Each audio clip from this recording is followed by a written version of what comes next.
magagawa ako ng loot bags. Ito yung una kong loot bag. Yung ni-make ko. Kaya mag-make ulit tayo. Yung first, iaano mo muna to. Ito, iaano mo to. Scissors.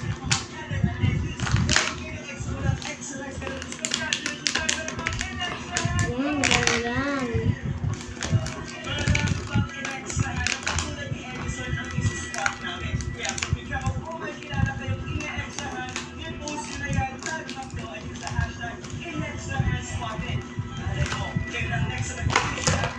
So, isa pa kasi may bangkong.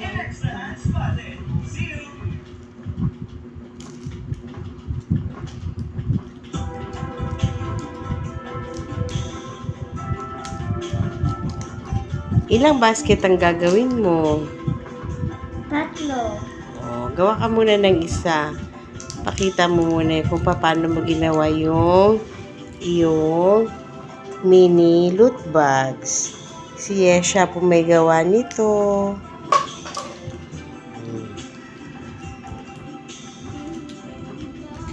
Ayan, done na siya. Ito guys. So, i-ano muna natin dito. Itabi muna.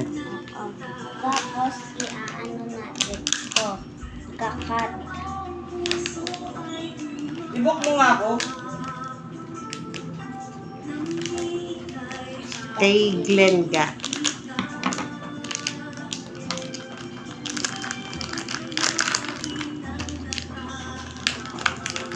Wait lang, prepare ka muna.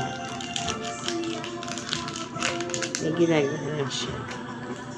So, ito guys, tape tayo. Scotch tape. Palit ka muna ng damit, love.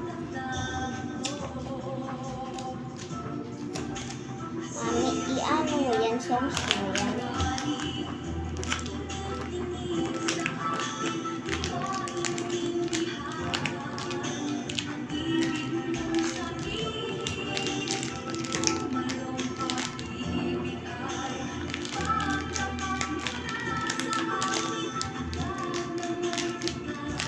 So, ito ikakat natin.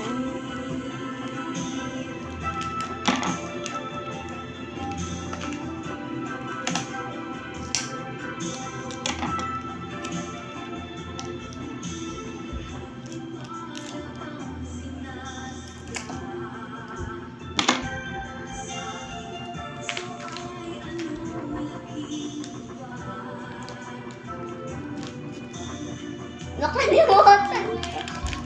Ay, Tapos. ito kasi guys. Sige na. Ito kasi guys, i-ano. Scotch tape muna yung handle.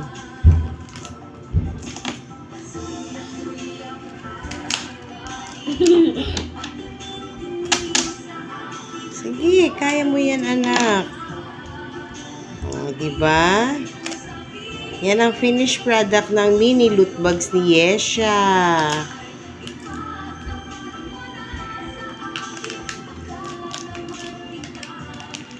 Okay. Done na. Done na.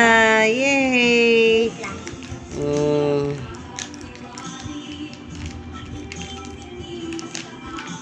Pakita mo na yung yan ang finished product ni Yesha. So guys, ito pang dalawa ng candy na to. Magbabay ka na. Wala pa, mami. Done ka na. Ito pa, oh. Alam na nila yan na yung gawa mo maganda. So, isa pa, guys. So guys, ito ha. Tapos, gumagawa pa siya ng isa. Wag mo muna i-post. Magbubuk pa ako kay daddy. Okay. Ayan na guys. Bye! Ito na yung gawa ni Yesha, ang kanyang mini loot bags. Yan na po, gumagawa ulit siya.